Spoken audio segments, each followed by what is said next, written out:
நம்ம ஊருன்னு சொல்லும்போது இன்னொரு விஷயமும் மைண்டுக்கு ஞாபகம் வருதுங்க. எங்க தெருவுல பார்த்தீங்கன்னு வச்சுக்கோங்களேன், எங்க வீடு, எங்க பக்கத்து வீடு, எய்த்த வீடு இவங்கலாம் எப்படின்னா, அவங்க ரொம்ப வருஷமா வந்து க்ளோஸா எல்லாரும் பழகினவங்க.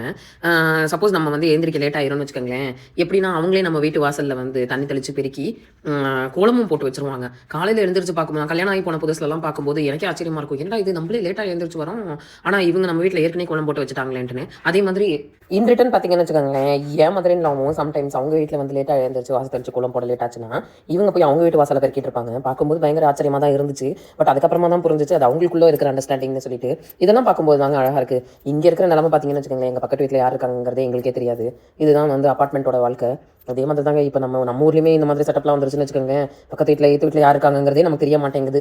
கோலத்தோட சேர்ந்து நம்ம சொல்ற கதையும் உங்களுக்கு பிடிச்சிருக்கும்னு நினைக்கிறேன். இது கதையும் இல்ல ஆக்சுவலி எங்க வாழ்க்கையில நடந்த ரியாலிட்டி.